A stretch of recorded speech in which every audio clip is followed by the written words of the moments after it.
the first thing that we want to talk about here is Justin Trudeau. Justin Trudeau, we knew for a long time, was pretty much going down as the Prime Minister of Canada. We didn't know what the hell was going to happen. We heard his own MPs were turning against him before Christmas and that he was going to go into the holiday taking some time to think about what he was going to do in the near future. So it comes out that on January 6th, he calls for a press meeting and he announces that he has resigned as the Prime Minister of Canada. And pretty much what that means is, yes, he resigns as the Prime Minister, but he's still pretty much the interim Prime Minister because there is no one right now to take his place. They did not call an election, and they're looking at possibly getting somebody else in the Liberal Party to replace him, I guess, until there would be a federal election. Now, people are pretty pissed off about that. People are pretty pissed off about that because once again, you are not putting it in the hands of Canadians to choose who the next prime minister is. It's just up to the Liberal Party at this point. Now, the one thing that he did do that ticked people off was that he asked the Governor General, Mary Simon, to prorogue Parliament until March 24th, which pretty much means to suspend Parliament until then. So at that time in March, you or us, we will find out who will be taking over in the Liberal Party as the next prime minister. But there still can be an election early in May or June if they can trigger one. Okay, so the way this works is that the House of Commons, there's a House of Commons, there's 338 seats. You need 172 seats to be a majority government. The Liberals currently hold 153 seats in the House of Commons. Conservative Party hold 120 seats. So now you're going to need the help of the Bloc Québécois and the new Democratic Party, known as the NDP, led by Jagmeet Singh, to help you trigger an election. That's what has to happen. And if that happens, it won't happen before May or June. At least that's what I'm hearing. So I think Canadians are also quite ticked off about that because once again, now you've suspended Parliament. Donald Trump is about to be in office in 2 weeks, and he's threatening 25% tariffs. And we kind of don't know who the hell is in charge at this point. No problems there, right? No problems there. I mean, are you kidding me? Are you kidding me at this point? I mean, seriously, this is something else, man. Canada is an absolute mess right now. It's an absolute mess. There is no functioning parliament at this point. When something extremely serious, like Donald Trump, is going to be back in the White House within a couple weeks, and we got nobody in charge. We got no one in charge. And this is all happening while Canada is a mess. People can't afford housing or groceries. They're losing their jobs. Economy's weak. Crime is going crazy.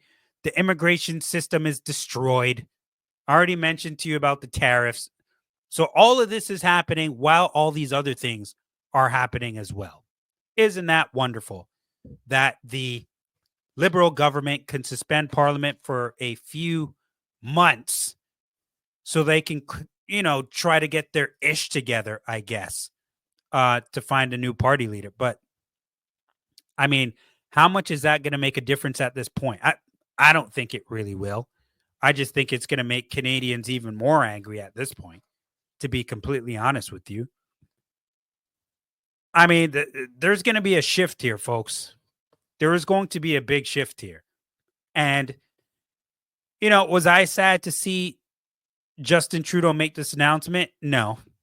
Maybe some people were. And it's nothing personal against Justin Trudeau. I don't want people to tune into my podcast and think this is the Bash Justin Trudeau show. It's really not. It's nothing personal. It just has to do with how are Canadians feeling. You can't tell Canadians how to feel. They feel the way they feel for a reason. And ultimately, people have no choice but to respect that. The majority and the large majority of people, I would say, are probably not wrong, if you know what I'm saying. They're just probably not. But it's there's certain things that tick me off when it comes to listening to Justin Trudeau. Like, I just think he's completely lost what it's like to be the average Canadian citizen. He just has no idea. And so I want to play this clip for you just so you can see what the hell I'm talking about here, because it really makes absolutely positively no sense to me. Okay. It might to some people, but it doesn't to me. Take a look here, folks. Exhibit A. Let me share my screen with you. And let's go to Trudeau here for a second, okay?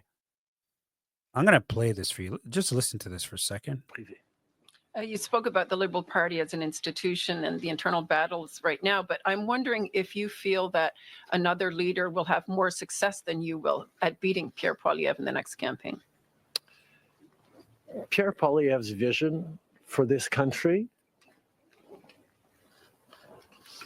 is not the right one for Canadians. Stopping the fight against climate change doesn't make sense.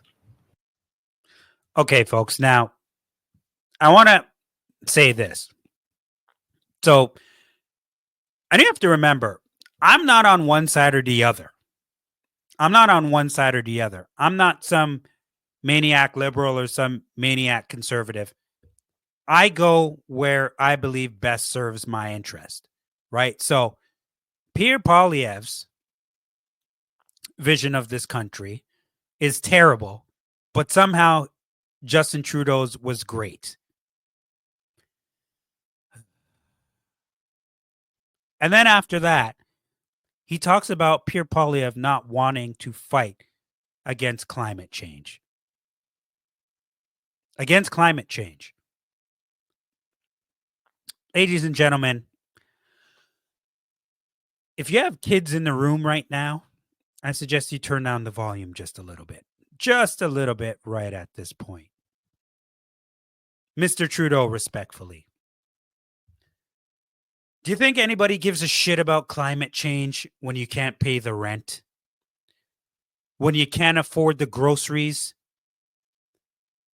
He doesn't seem to understand that people are struggling extremely. They cannot see past what's in their pocket. Why the hell are you talking about climate change?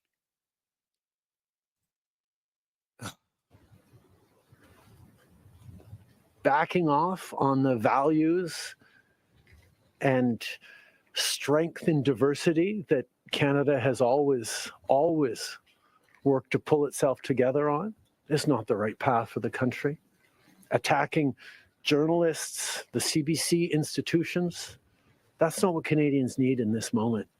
Well, maybe they should be more objective and then stop being so damn biased. Maybe there'd be some difference there. Anyway, I'm going to take you to another clip. I don't even remember what this clip is. I just have it marked here. So let's see what this is. What I'm going to be angry about here. Let's see. Let's go to a little bit more. Let's just start it here. Pour le Parlement. En anglais, mais si vous pouvez dire pourquoi pas une We start élection. it here. Vous l'avez pas dit.